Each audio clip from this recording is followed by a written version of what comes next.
Muy buen día, familia. Y también a ti que nos estás viendo, ya sea por tu celular o en la televisión o algún otro dispositivo. Me da un gusto poder estar con ustedes un día más, una semana más, compartiendo la palabra de Dios, compartiendo los mensajes de esta serie que hemos llamado el Movimiento Jesús. Y estoy la verdad muy emocionado por lo que sé que Dios va a estarnos mostrando durante esta serie y hacia dónde va a estarnos moviendo. Y espero que todos podamos pues saltar al barco y ir juntos en este viaje. Entonces me gustaría pues saludarlos a todos, espero que estén bien, espero que se encuentren bien. Cualquier cosa, cualquier comentario o saludos pueden dejarlo en los comentarios. Am, pues bueno, como les decía, estamos en esta serie que hemos titulado El Movimiento Jesús.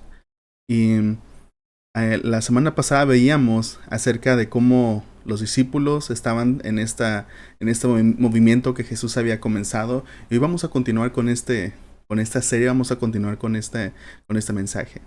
Hoy vamos a hablar acerca del inicio de la revolución, como Lucas describe que inició esta revolución, que creo que es bien importante la manera en la que comienza, porque va a marcar una pauta de lo que Dios va a estar haciendo, de lo que el Espíritu va a estar haciendo, cómo se va a estar moviendo a través, pues, de lo que Lucas nos cuenta a través del libro de Hechos. Y lo primero que vamos a ver a manera de recapitulación del capítulo 1 es una revolución de nuestras expectativas.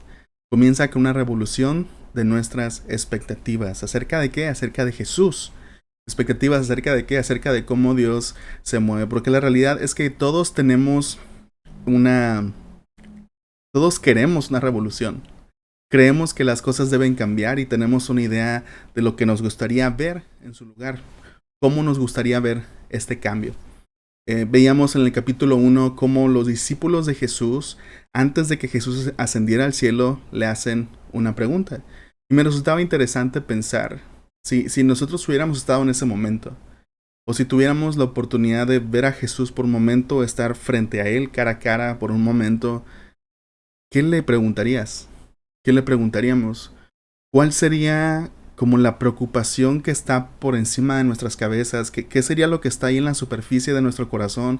Esa preocupación o esa expectativa de qué es lo que esperamos de él, qué es lo que esperamos que haga, qué es lo que esperamos que diga o qué es lo que esperamos que haga en el mundo. Me resultaba muy interesante, pero gracias a Dios, tenemos una ventana a lo que pasó con sus discípulos, por lo menos la última pregunta que ellos le hicieron. Y la pregunta era, ¿restaurarás el reino de Israel en este tiempo?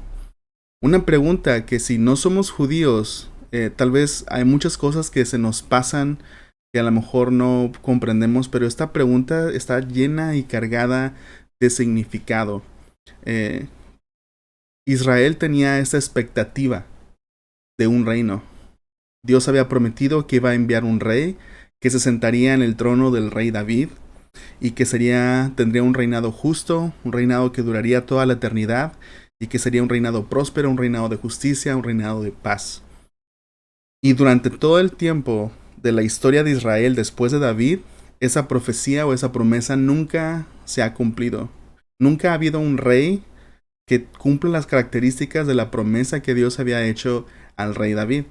Y pensando en la historia de Israel en ese tiempo, en el tiempo de los hechos de este libro que estamos leyendo, Israel o el pueblo judío sobrevivía en un contexto de los imperios, rodeado de imperios y más que nada en ese momento gobernado por el imperio romano. Entonces había una gran expectativa de revolución.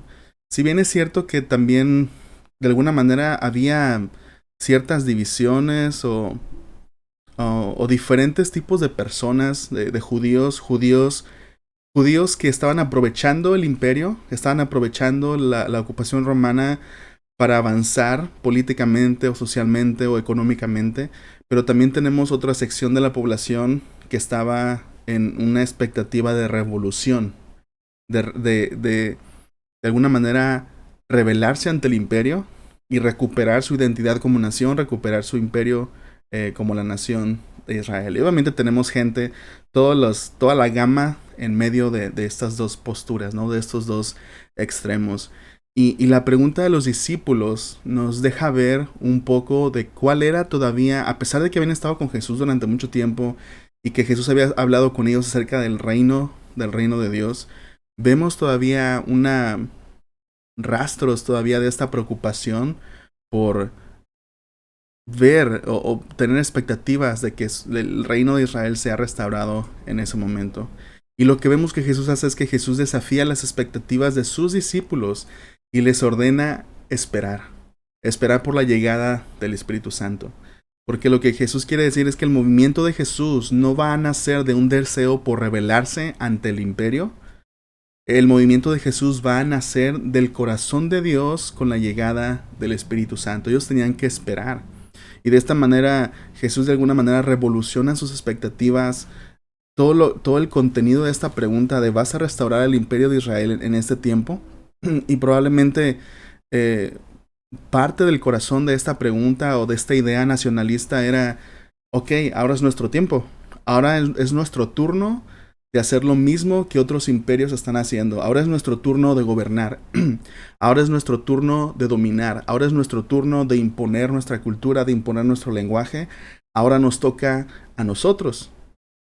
Probablemente esa era parte del corazón de esta idea. Y Jesús revierte y revoluciona totalmente las expectativas de ellos. Y de alguna manera les dice, mi reino no va a ser así. Y lo primero que ustedes deben hacer, deben esperar. Porque mi movimiento no va a nacer de un deseo por recuperar dominio. Mi imperio o mi reino, dice Jesús, va a nacer del movimiento del Espíritu Santo. Tienen que esperar la llegada del Espíritu Santo y el Espíritu Santo es quien va a guiarlos. El Espíritu Santo es quien va a dirigirlos. Y Jesús no da más explicaciones, porque Jesús sabe que la manera en la que los discípulos van a descubrir cómo es este reino, cómo es el movimiento de Jesús, es simplemente siguiendo al Espíritu Santo. No les da un plan, no les da un formato, no les da un modelo, simplemente les dice esperen. Y cuando llegue, sigan al Espíritu Santo. Ese es el inicio del movimiento de Jesús.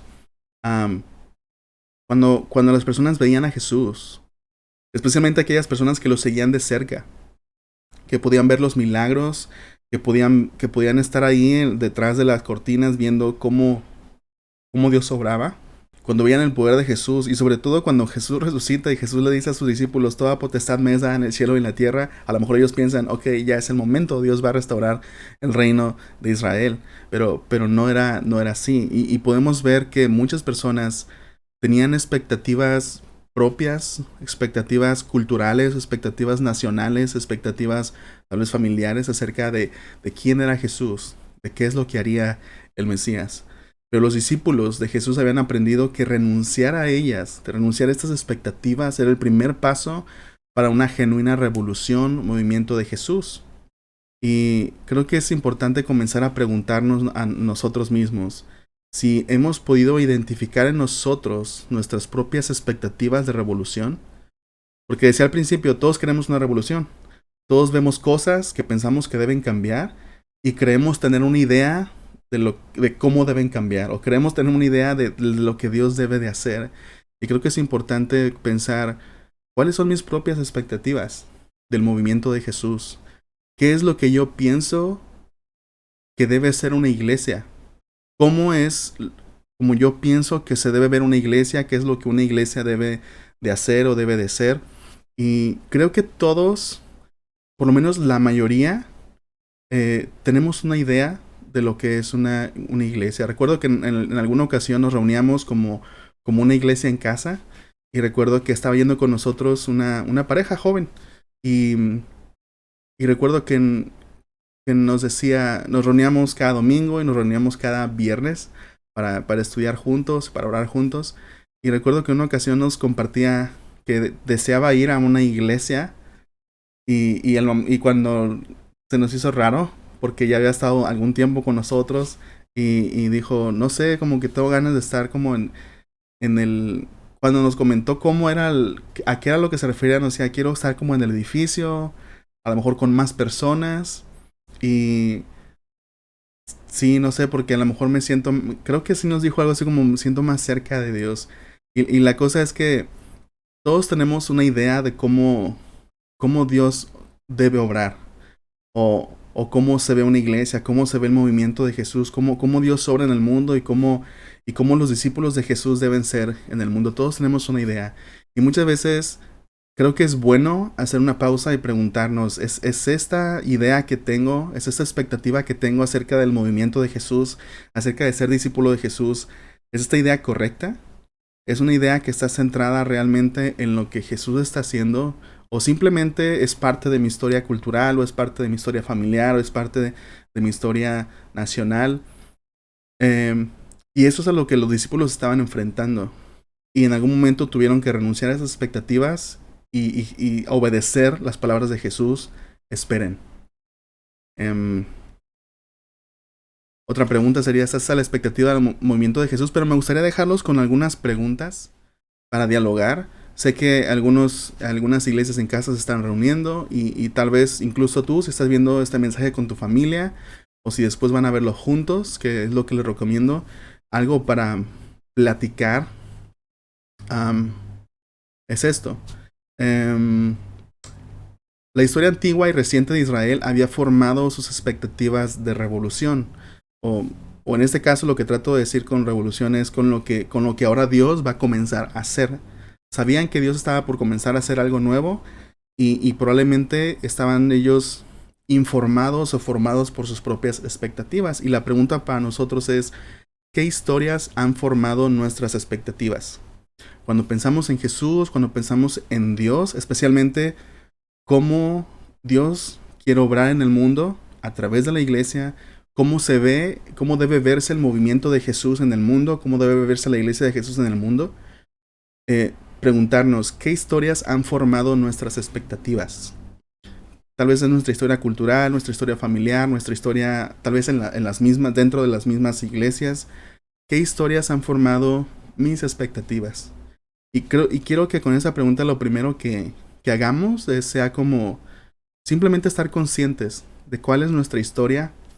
Yo sé que algunos tienen historias donde fueron lastimados por la iglesia, otros tienen historias donde tal vez pasaron cosas que tal vez ustedes no estaban de acuerdo con ellas, o tal vez tienen historias donde estuvieron en iglesias donde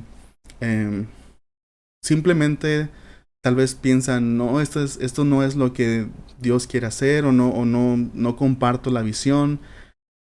Y precisamente cuando piensas en eso, cuando pensamos en nuestras expectativas de qué es lo que debe ser o hacer una iglesia, esta pregunta es para eso, como simplemente pensar más que en las expectativas, que también creo que es bueno considerarlas, es más bien qué historias nos han formado, qué es aquello que nos ha formado y que ha formado esas expectativas que nosotros tenemos. Y lo segundo, los discípulos de Jesús esperaron en Jerusalén por la llegada del Espíritu Santo. ¿Cómo podemos vivir nosotros en esa misma actitud de dependencia y expectativa?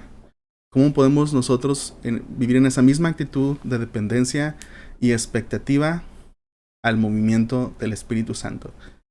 Vamos a movernos entonces al capítulo 2 de Hechos y vamos a leer los versículos del 1 al 13 y vamos a encontrar en estos versículos a un Dios indomable. Entonces vamos a leer Hechos 2 del 1 al 13. El día de Pentecostés todos los creyentes estaban reunidos en un mismo lugar. De repente se oyó un ruido del cielo parecido al estruendo de un viento fuerte e impetuoso que llenó la casa donde estaban sentados. Luego algo parecido a unas llamas o lenguas de fuego aparecieron y se posaron sobre cada uno de ellos, y todos los presentes fueron llenos del Espíritu Santo, y comenzaron a hablar en otros idiomas conforme el Espíritu Santo les daba esa capacidad. En esa ocasión había judíos devotos de todas las naciones que vivían en Jerusalén. Cuando oyeron el fuerte ruido, todos llegaron corriendo y quedaron desconcertados al escuchar sus propios idiomas hablados por los creyentes. Estaban totalmente asombrados. ¿Cómo puede ser?, exclamaban. Todas estas personas son de Galilea, y aún así los oímos hablar en nuestra lengua materna. Aquí estamos nosotros, partos, medos, elamitas, gente de Mesopotamia, Judea, Capadocia, Ponto, de la provincia de Asia, de Frigia, Panfilia, Egipto y de las áreas de Libia alrededor de Cirene, visitantes de Roma, tanto judíos como convertidos al judaísmo, cretenses y árabes, y todos oímos a esta gente hablar en nuestro propio idioma acerca de las cosas maravillosas que Dios ha hecho. Entonces tenemos el inicio entonces de la revolución y el contexto que nos da Lucas. Es el contexto de una festividad judía, y de las festividades judías el día de Pentecostés era probablemente en la festividad a la que más personas asistían, según algunos historiadores. Muchos judíos devotos que residían en otras regiones de alrededor, en otros países, se congregaban en Jerusalén. Muchos hacían el esfuerzo para congregarse en Jerusalén para asistir a esta festividad.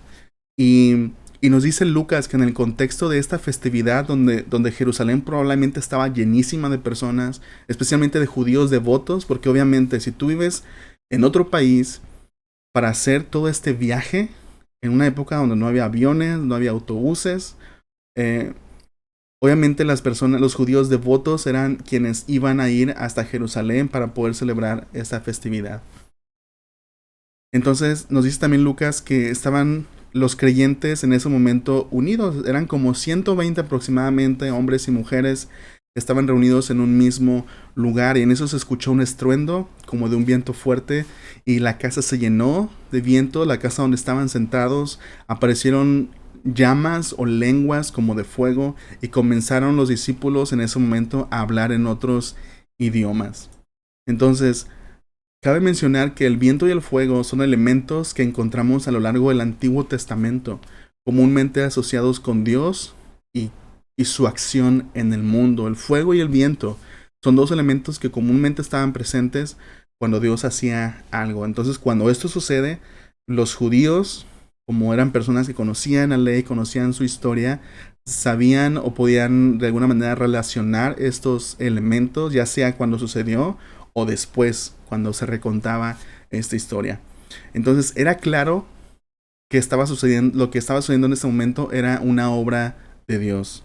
Y si a lo mejor no estaba claro al principio, después Pedro se va a poner en pie y va a comenzar a hablar. No lo vamos a ver esto hoy, lo vamos a ver la próxima semana. Pero también era algo sobrenatural, porque decían que un estruendo que venía del cielo y fue algo inesperado. A lo mejor vas a decir, ¿cómo inesperado? Se supone que estaban esperando al Espíritu Santo. Sí, pero estaban esperando al Espíritu Santo, pero no sabían cómo iba a llegar. Y estoy seguro que ninguno de ellos estaba esperando que llegara de esa manera en la que llegó. Entonces fue algo inesperado. Y fue evidente a muchas personas alrededor, porque nos dice Lucas que las personas escucharon el estruendo y se congregaron o se juntaron ahí en la casa donde estaban los discípulos.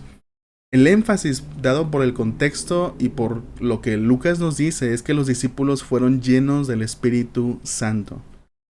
Esa es el cumplimiento de la promesa de Jesús, el cumplimiento de la promesa de Dios que enviaría al Espíritu Santo, que enviaría al Consolador o al Paracletos, el que está al lado de nosotros. Y entonces el Espíritu Santo llega y nos dice que los discípulos fueron llenos del Espíritu Santo, una unión entre los discípulos y el Espíritu Santo, de tal manera que fueron llenos y comenzaban a hablar otros idiomas y vemos la manifestación del Espíritu Santo. La revolución había comenzado. Así es como comienza la revolución, así es como comenzó el movimiento de Jesús. Y aquellos que fueron llenos del Espíritu Santo comenzaron a hablar en otros idiomas, obviamente idiomas conocidos en las regiones, idiomas que se hablaban en las regiones alrededor, idiomas que hablaban las personas que estaban ahí presentes, que venían de otros lugares. Y los judíos que habían venido de otras regiones se sorprendieron y se confundieron. Estaban asombrados de lo que estaba sucediendo y decían, ¿cómo esos hombres y mujeres galileos, cómo es que los escuchamos hablar en nuestra lengua materna? Los discípulos estaban esperando la llegada del Espíritu Santo, pero no sabían cómo iba a ser ni cómo se iba a manifestar.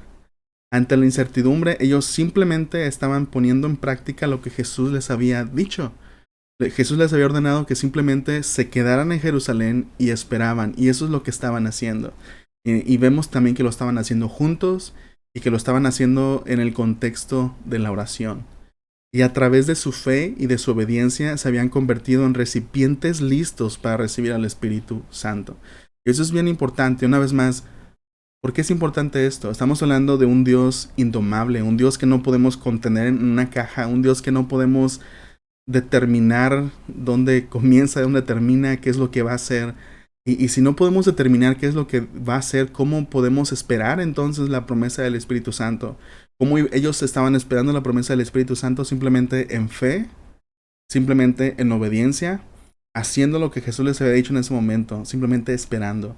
Se quedaron en Jerusalén, estaban juntos, estaban orando, esperando la llegada del Espíritu Santo. Y así es como nosotros nos preparamos.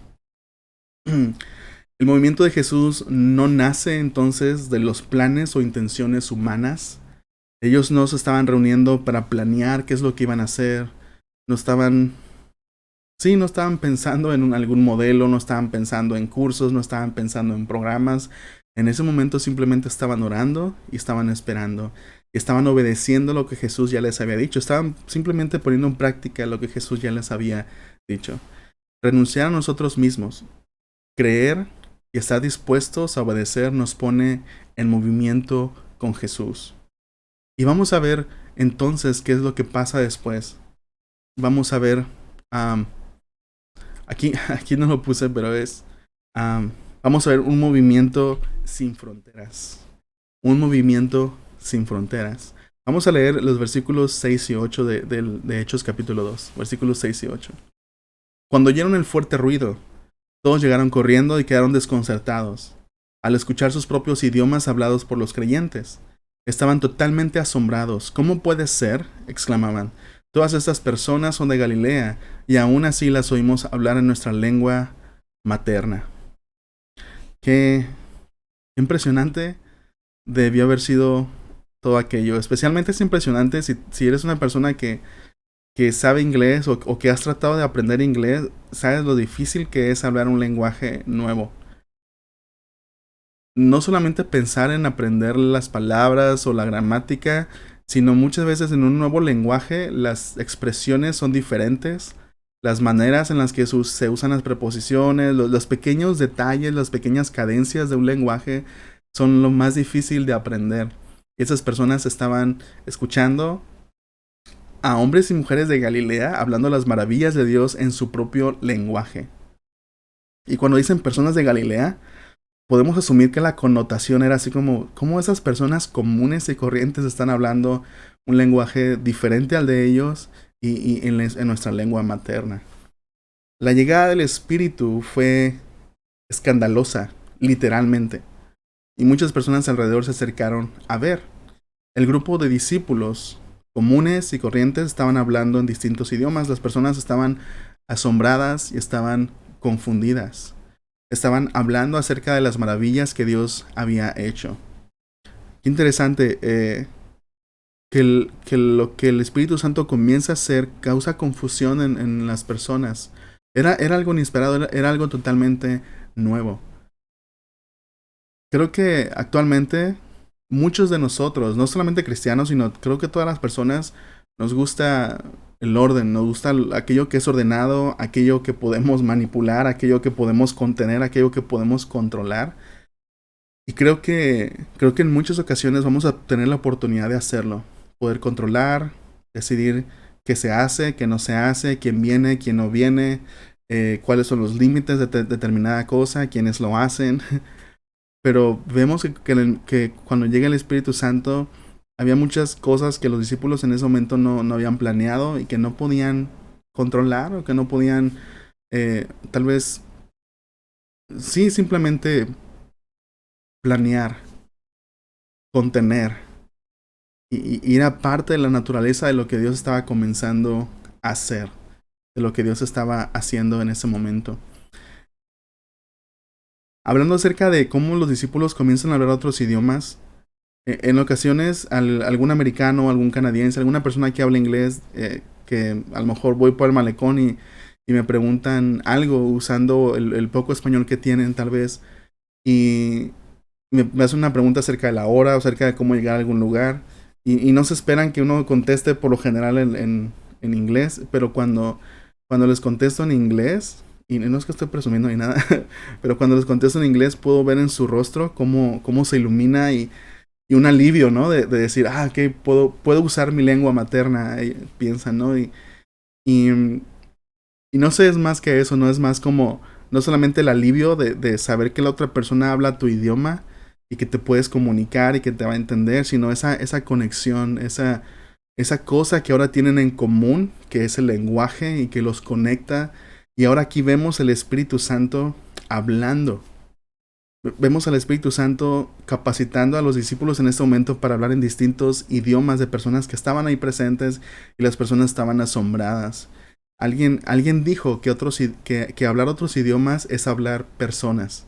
Y aquí vemos al Espíritu Santo hablando personas. Hablamos, creo que es importante el contexto para comprender qué significativo es esto. Porque estamos hablando, hermanos, amigos, de un contexto donde el lenguaje era una herramienta invaluable. Recordemos que estamos hablando del pueblo judío bajo el imperio romano. Y por lo general lo que sucedía en un contexto de imperio es que el imperio imponía un lenguaje. O tal vez porque el imperio romano y algunos otros, por ejemplo, no se deshacían completamente de la cultura ni tampoco se deshacían completamente del otro lenguaje. Simplemente era que imponían un lenguaje. Y las personas que hablaban el lenguaje del imperio eran personas que podían acceder a beneficios, eran personas que entonces podían escalar la escalera social, que podían tal vez aspirar a subir de puestos políticos o sociales. El hablar el lenguaje del imperio te abría muchas puertas. Hablar el lenguaje del imperio te separaba de las personas que no lo hablaban, de las personas que a lo mejor no iban a tener las mismas oportunidades.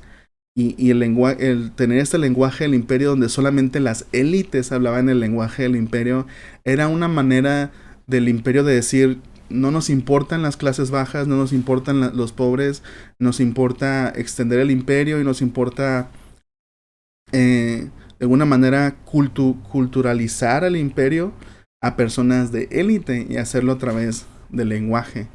Por ejemplo, familias adineradas que querían que sus hijos les fuera bien, obviamente, que querían que sus hijos a lo mejor aspiraran a puestos buenos, a trabajos buenos, a una posición social mucho mejor. Las familias adineradas enviaban a sus hijos y para que aprendieran el lenguaje, en este caso el griego, para que pudieran acceder a estos beneficios.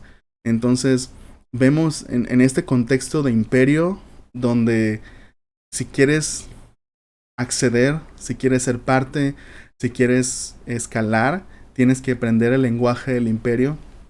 Vemos entonces lo que el Espíritu Santo comienza a hacer. En el movimiento de Jesús, el Espíritu no viene a imponer un lenguaje de élite. En el movimiento de Jesús, el Espíritu capacita a los discípulos para hablar el lenguaje de aquellos a quienes Dios quiere reclamar como suyos. Las personas decían: los escuchamos hablar en nuestra lengua madre. Y qué hermoso de haber sido. Y qué padre de haber sido.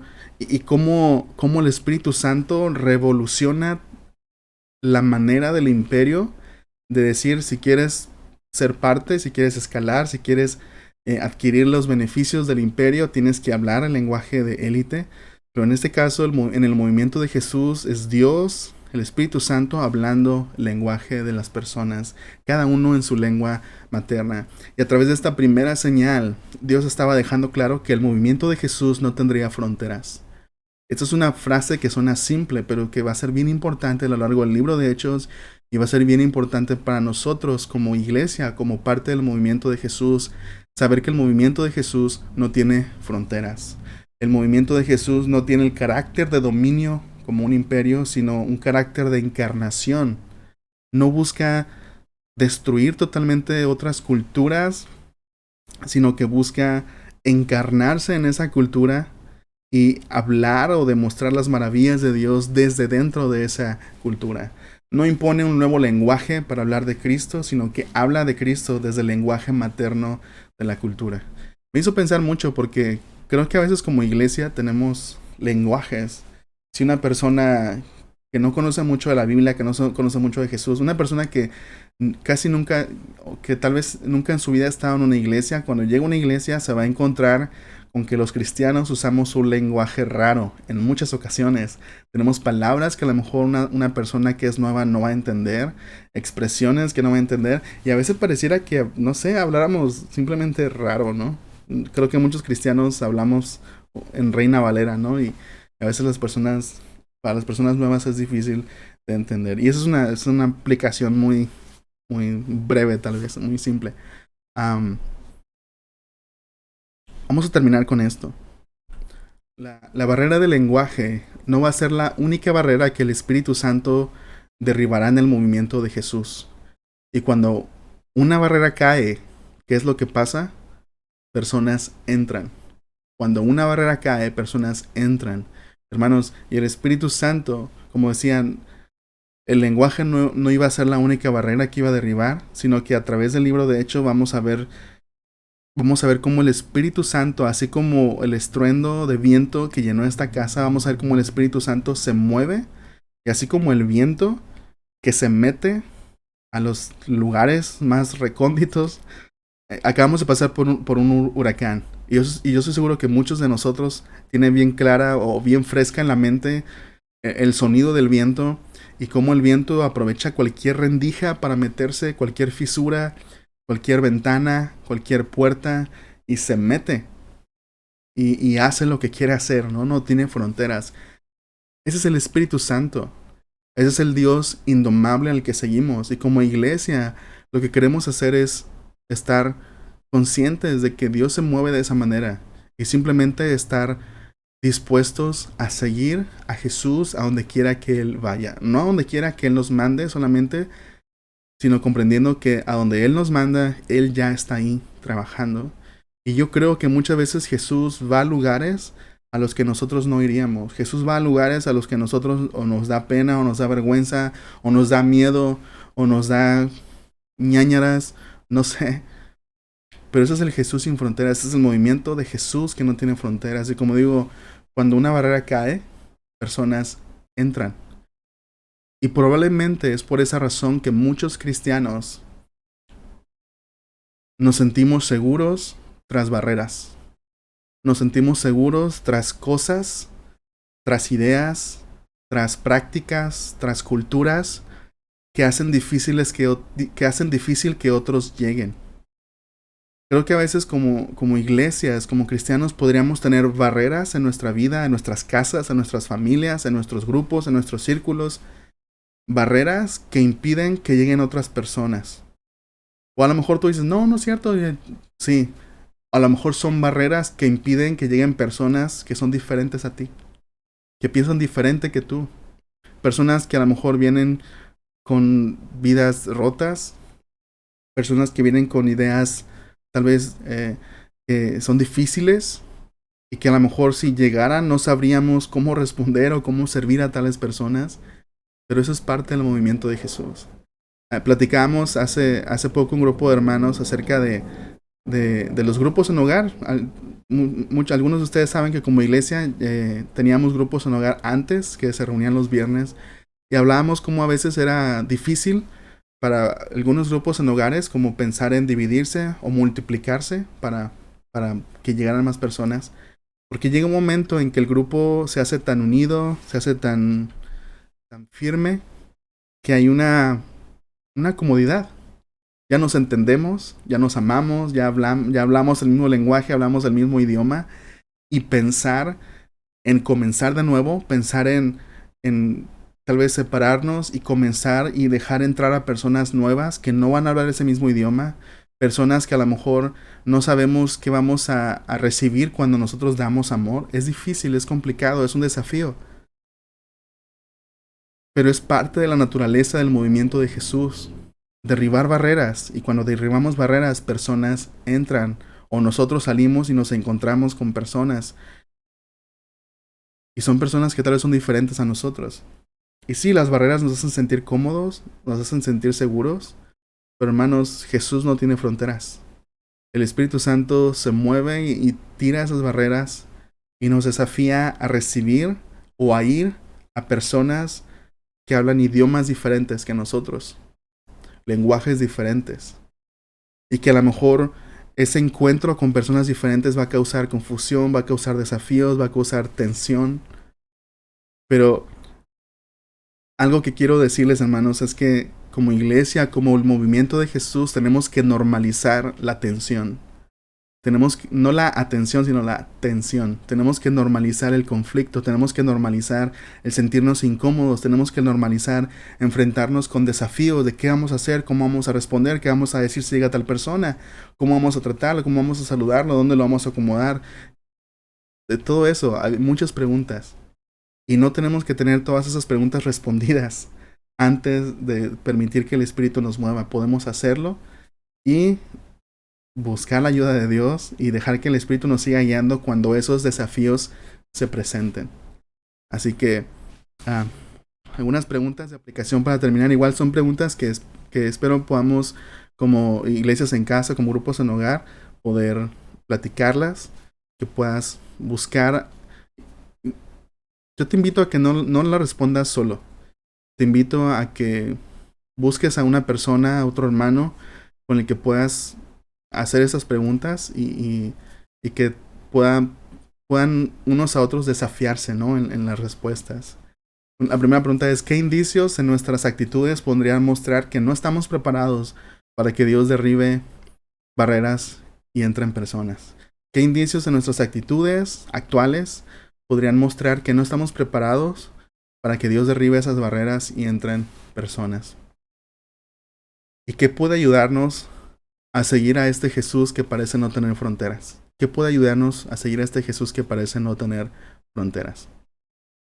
Creo que algunas de las respuestas a estas preguntas son lo que ya vimos hoy, lo que vimos las semanas pasadas, pero creo que algunas respuestas van a venir más adelante conforme vayamos avanzando en el libro de Hechos, pero creo que son cosas que es bueno comenzar a tener conscientes de, que comenzar a darnos cuenta: es cierto, hay barreras que he conservado en mi vida porque me siento cómodo y se me hace difícil dejar que otras personas entren a mi vida, o se me hace difícil dejar que otras personas lleguen a mi grupo en casa, y he conservado estas barreras, tal vez no para impedir que personas lleguen, pero a lo mejor sí para impedir que personas que piensan diferente que yo, que son diferentes a mí, lleguen, personas con otro lenguaje.